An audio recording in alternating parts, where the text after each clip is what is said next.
സുഹൃത്തുക്കളെ, കഴിഞ്ഞ 24 മണിക്കൂറിനിടയിൽ എന്തൊക്കെ കാര്യങ്ങൾ സംഭവിച്ചു എന്ന് നോക്കാം.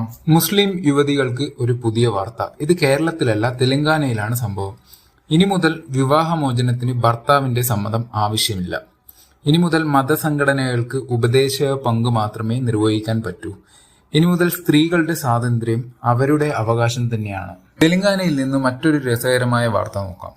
റെയിൽവേ ട്രാക്കിലൂടെ കാർ ഓടിച്ച യുവതി. സംഭവം റിപ്പോർട്ട് ചെയ്തത് ഹൈദരാബാദ് ശങ്കർ പള്ളിയിൽ നിന്നാണ്.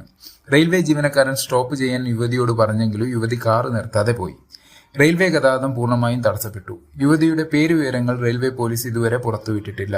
യുവതി വാഹനം ഓടിച്ചത് മദ്യലഹരിയിലാണെന്ന് കണ്ടെത്തിയിട്ടുണ്ട്. ഇന്ന് ജൂൺ 26 ലോക ലഹരി വിരുദ്ധ ദിനം. മയക്കുമരുന്നിന്റെ ഉപയോഗത്തിനും അനധികൃത കടത്തിനുമെതിരായാണ് ഈ ദിവസം ആചരിച്ചു പോരുന്നത്. ലോക ലഹരി വിരുദ്ധ ദിനത്തിന്റെ 2025 പ്രമേയം ഇതാണ്: the evidence is clear, invest in prevention, break the cycle എന്നാണ് ഈ വർഷത്തെ പ്രമേയം. ഇന്ത്യ പുതിയ ബങ്കർ ബസ്റ്റർ ഫയർ മിസൈൽ നിർമ്മിക്കുന്നു. എന്താണ് ബങ്കർ ബസ്റ്റർ ഫയർ മിസൈൽ? ശക്തമായ കോൺക്രീറ്റ് കവറിംഗ്സ് ഉള്ള ബങ്കറുകൾ, ടണലുകൾ പൊളിക്കുക എന്നതാണ് ഇതിന്റെ പ്രത്യേകത.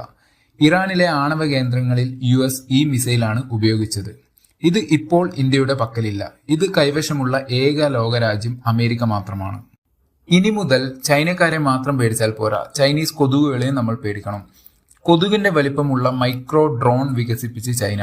രഹസ്യ വിവരങ്ങൾ ശേഖരിക്കാനാണ് ചൈന ഇതിനെ നിർമ്മിച്ചിരിക്കുന്നത്. ഇതിന്റെ അതിസൂക്ഷ്മമായ വലിപ്പം തന്നെയാണ് ഇതിന്റെ പ്രത്യേകത.